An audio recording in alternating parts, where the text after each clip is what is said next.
Welcome to the very first bookish dive. First one. Yeah. Exciting. Ever wished you could absorb all the best parts of a book without, like, reading the whole thing? Well, that is what we're all about. We take your must-read list Distill it. and boil it down to the most, like, mind-blowing insights. And for today's deep dive, We are going deep. we are Into Unlimited Memory by Kevin Horsley. Get ready to upgrade that brain power. Yeah. I have to admit, when I first heard that title, I was a little skeptical. I was like, another one, another self-help book promising the quick fix. Right? But Horsley's approach is surprisingly grounded and practical. He doesn't just offer tricks. He goes deeper. He goes deeper. He delves into the core principles of how memory works. And he starts by asking this question that really made me stop and think. What if you woke up tomorrow and couldn't remember anything? Not just like facts or dates, but your loved ones' faces, the taste of your favorite food, How to tie your shoes. even how to tie your shoes. That's a chilling thought. It is. Isn't it? I mean, we often take our memories for granted, but they really are the foundation of our identity, our relationships, our whole experience of the world. Yeah. And as Horsley points out, poor memory can have some far-reaching consequences. It can sabotage our decision-making, Right. erode our confidence. It can even put a strain on our relationships. Interesting. He gives the example of, like, forgetting a friend's birthday, Oh, yeah. which seems like a small slick-up, but can leave the other person feeling really unimportant or unvalued. Absolutely. And if those memory lapses happen repeatedly, it can really damage the relationship. Sure. And it's not just our personal lives that suffer. I mean, imagine a surgeon who can't recall the critical steps during an operation, or a pilot who forgets those essential safety procedures. Okay, now I'm officially freaked out. But the good news is, Yes. Horsley doesn't just leave us like trembling in fear of memory loss. He gives us this powerful message. We have way more control over our memories than we think.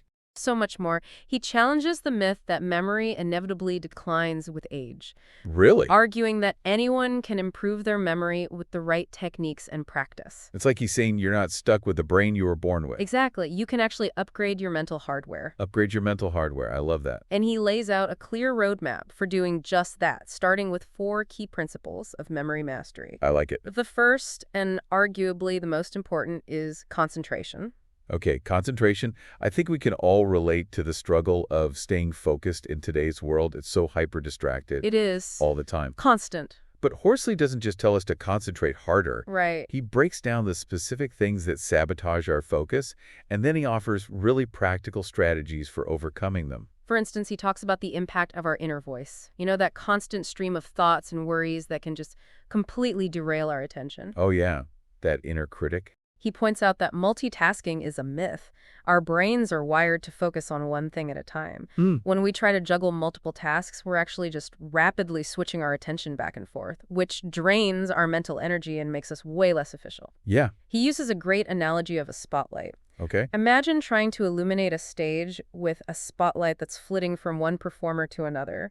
You end up with a lot of dim, blurry images instead of a clear, focused picture. That's such a good analogy. It is. And I think we can all relate to that feeling of just like mental Scatteredness. scatteredness. Yes. And he also tackles the issue of lack of interest. Like, if you're not engaged with the material, your mind is just going to naturally wander. It will. But he offers this really surprising solution. Cultivate curiosity I love this one. by asking yourself the right questions. Instead of just passively absorbing information, he suggests asking yourself, how is this relevant to my life? Okay? Or, how can I use this knowledge to achieve my goals? Ooh, that's good. By finding personal meaning in the material, you can transform it from something boring and abstract to something that sparks your curiosity. And about shifting that mindset from like, I have to learn this. To, I want to learn this. Yes. And that shifted perspective Makes all the difference. can make all the difference. So we've tackled distractions, multitasking, and lack of interest. But there's one more. But there's one more big one Major focus killer. that Horsley addresses. Worry. Worry, that constant loop of anxious thoughts that can consume our mental bandwidth and make it almost impossible to concentrate on anything else. And what I found particularly insightful was his suggestion for reframing those what-if questions. Yes. That fuel our anxiety. That like send us into a spiral. Instead of asking yourself, what if I fail this exam? Right. Or what if I lose my job, which just amplifies the worry, he suggests asking, what would I do if? Okay. So instead of getting caught in that spiral of fear, you're prompted to think about solutions and actions. Ooh, that's a good reframe. It's a subtle shift in language, Subtle but profound. but it can have a profound impact on our ability to, like, manage that worry Take and control. reclaim our It's like focus. you're taking control of the situation rather than letting your worries control you. Yes, and once you've laid that foundation of concentration, Then we can move on to Horsley's next key principle, okay, what's next? creation and connection. Ooh, creation and connection. I like it. This is where we tap into the power of our imagination. Yes. Horsley explains that we remember things better when we make them vivid, engaging, even a little bit outrageous. Okay. He introduces what he calls the AE principle: senses, exciting, and exaggeration. Okay, the EE principle. It's about moving beyond dry facts and figures and bringing information to life using all of our senses, making it exciting and even exaggerating it to make it stick in our minds. Okay, I have to admit, when I first read about this, I was like, exaggeration? Right. Isn't that going to make me remember things incorrectly? That's a common concern. But he explains that the purpose of exaggeration isn't to actually, like, change the facts, It's not about falsifying. but to make them more memorable. It's about creating mental images that are so vivid and unusual that they stand out from the background noise of our everyday thoughts. Okay, I like that. And he offers a variety of techniques for doing this, like the CAR method, the PEG system, and the journey method. Those sound very interesting. So, like, let's say, Give me an example. okay, let's say you're trying to remember a grocery list. Okay. Milk, eggs, bread, bananas. With the CAR method, Yes. you might imagine squeezing a giant carton of milk into the driver's seat of your car, cracking a dozen eggs on the steering wheel, stuffing a loaf of bread into the glove compartment, and hanging a bunch of bananas from the rearview mirror. It's a ridiculous image, but that's precisely the point. The more absurd and unusual the image, Yes. the more likely you are to remember it. Okay, I like it. And what about the PEG system? Okay, the PEG system involves associating numbers with rhyming words. So 1 is a bun, 2 is a shoe, 3 is a tree, and so on. Then you link those images to the items you want to remember. So to remember my grocery list, I might imagine a bun, Soaking in a pool of milk. a shoe filled with cracked eggs, A tree with loaves of bread growing from its branches. and a monkey swinging from a bunch of bananas hanging from the tree. Exactly. This is amazing. Right. I'm starting to see a theme here. The weirder the image, the better. Yes. And what about the journey method? The journey method involves using a familiar route or location as a mental storage space. Let's say you're walking through your house. You might imagine placing the carton of milk on the doormat, cracking the eggs on the living room rug, leaving the bread on the kitchen counter, and hanging the bananas from the ceiling fan in your bedroom. Oh, I like that. So you're basically creating a mental treasure hunt using those familiar landmarks as your guideposts. Precisely. And the beauty of this technique is you can use it to remember all sorts of things: speeches, presentations, historical facts, scientific concepts. And the best part is Horsley encourages us to be playful and creative with these techniques. Absolutely. There's no right or wrong way to do it. Find what works for you and have fun with it. He even talks about the power of turning information into art, like drawing it, Painting it. sculpting it. Oh, wow. The more we engage our senses and our creativity, the more memorable the information becomes. It's like we're turning learning into this multi-sensory experience, which makes it way more engaging and enjoyable. And that brings us to Horsley's third key principle, continuous use. This principle is all about building the habit of making memory training a regular part of your life. Okay. Horsley emphasizes that memory, like any skill, requires consistent practice to be maintained. So cramming information right before a test or presentation It's not the most effective strategy. is not going to cut it. It's like trying to run a marathon with no prior training. You might make it to the finish line, but you're going to be exhausted and probably won't perform your best. So it's more about building a solid foundation of memory skills through regular exercise. Exactly. Like we're hitting the mental gym. And a key part of this is the concept of reviewing to renew. Reviewing to anew, okay. Research shows that we forget information so rapidly if we don't actively revisit it. Yeah, it's true. But each time we review something, the memory becomes stronger and easier to recall. It's like we're building a mental muscle. The more we use it, the stronger it becomes. And the stronger our memory muscles are, the more easily we can recall information when we need it. We've only scratched the surface of Horsley's techniques, though. I know, right? Let's take a closer look at some of the specific applications he outlines. I'm ready. Let's do it. I'm particularly intrigued by his strategies for remembering names, which is something I know a lot of people struggle with. Oh, me too. Like you meet someone new, have a great conversation, and then poof, Their name vanishes into thin air. It's like our brains have a selective memory leak, especially when it comes to names, but Horsley has some clever strategies for plugging that leak. Okay, let's hear them. Starting with what he calls the 20-second rule. The 20-second rule? Okay. It's deceptively simple but incredibly powerful. Okay. It involves focusing intensely on the person's name for a full 20 seconds when you're first introduced. Really? No glancing at your phone. No distractions? No letting your mind drift to what you're having for dinner. Just laser focus? Just laser focus on that name. Okay. It's like you're taking a mental snapshot. You're really cementing it. You're creating a strong first impression that sets the stage for remembering the name later on. I like it. But what if you meet someone with the same names as someone you already know? Oh, that's tricky. Yeah, do you just end up with this, like, mental name jumble? That's where the comparison technique comes in. Okay. Instead of just thinking, oh, another Sarah.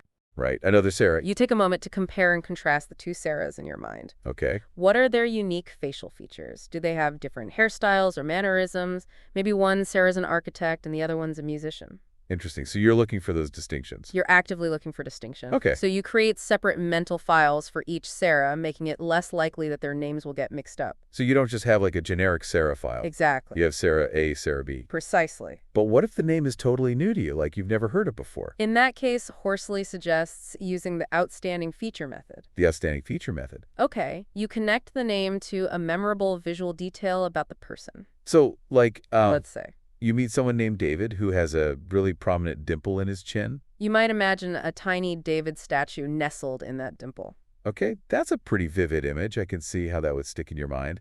And speaking of things that could be tricky to remember, let's talk about numbers. Ooh, numbers. Historical dates, phone numbers, statistics, they often feel like they just slip right out of our grasp. Absolutely. But Horsley introduces this fascinating system called the number code. Number code. Which right? essentially transforms numbers into words and images, Okay. making them much easier to remember. I like where this is going. It might seem a bit complicated at first glance. Yeah, a little bit. But it's actually quite ingenious. Each consonant in the alphabet represents a specific digit. Okay. For example, T or D is 1N, is 2M, is 3, and so on.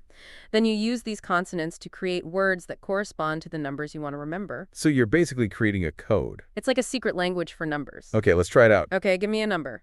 Let's say we want to remember the year 1984, the year George Orwell's famous novel was published. 1984. Okay, using the number code, you could transform that into Tarifar. Tarifar, okay. And now, instead of just this dry sequence of numbers, you have a word that actually evokes an image. Right. You might imagine a futuristic Tara speeding through the year 1984, leaving a trail of fare behind it. I love it. It's strange, but I think it would work. The key is to make the image as unusual and memorable as possible. And the beauty of this system is that it can be applied to all sorts of numerical information, PIN codes, passwords, scientific formulas, historical dates. It's like having this secret code for unlocking numerical information. Now, earlier we touched on the power of art in memory and how Horsley encourages us to go beyond just visualizing information in our minds. He suggests actually creating physical representations of it. Bringing those mental images into the real world, you can draw them, paint them, sculpt them, even build them out of Legos. Oh, wow. It's another way to engage multiple senses and make the learning process more active and creative. He gives a great example of remembering the first 10 elements on the periodic table. Oh, yeah.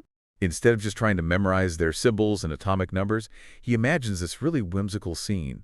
A fire hydrant representing hydrogen-helium balloons tied to the hydrant, a light bulb for lithium, a brick wall for beryllium, a boar wearing a boron hat, a carbon copy machine, and so on. I love that. It's like you're creating your own visual mnemonic device. And you can tailor it to your own learning style and interests. If you're a visual learner, you might create elaborate drawings or diagrams. If you're more kinesthetic, you might build a model or use clay to sculpt the information. So many possibilities. So we've explored Horsley's 4 key principles and some of his more specific techniques. It's a lot to take in, but I think the most important takeaway is that improving our memory isn't about magic tricks or quick fixes. Right? It's a process. It's about understanding how our brains work and then consciously using that knowledge to enhance our ability to learn and remember. And it's about embracing the idea that we're not stuck with the memory capacity we have today. With consistent effort and practice, we can actually expand our mental potential and unlock new levels of cognitive power. It's a process of continuous growth and discovery, and it's something we can all benefit from.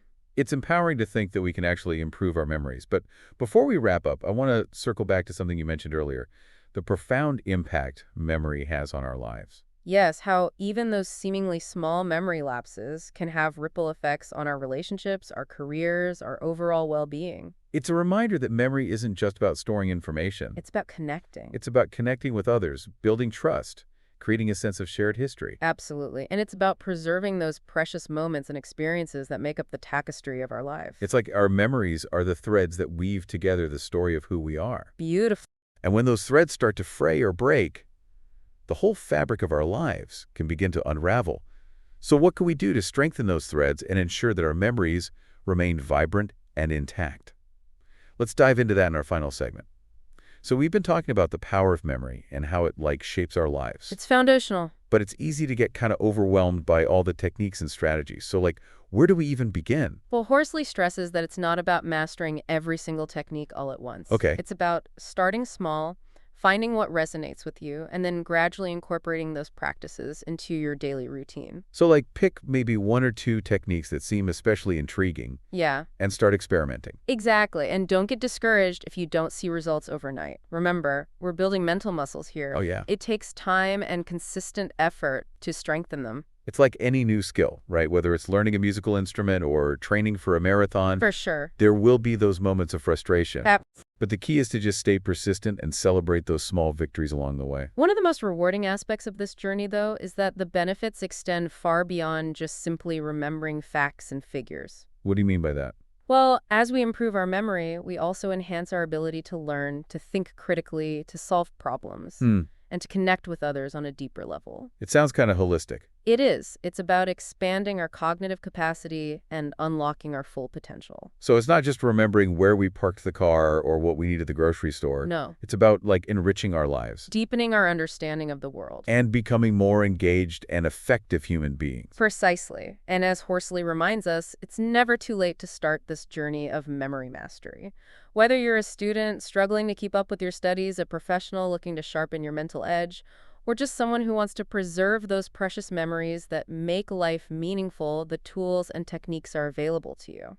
And I think what's so inspiring about Horsley's message is that he doesn't just tell us what to do. Right. He actually shows us how to do it. Practically. He provides those clear explanations, practical examples. And even a touch of humor. Yes, to make a learning process more engaging and enjoyable. He truly believes that anyone can improve their memory, and he empowers us to take ownership of our cognitive abilities and unlock that limitless potential within our minds. So for anyone out there who's ready to embark on this adventure of memory mastery, take the plunge. I highly recommend checking out Unlimited Memory by Kevin Horsley. It's a fascinating and empowering read that could truly transform the way you learn and remember. And remember, the most important step is that first one: choose one technique, start practicing, and see where this journey takes you. You might be surprised at what you discover about yourself and the incredible capabilities of your own mind. So what will you commit to remembering today?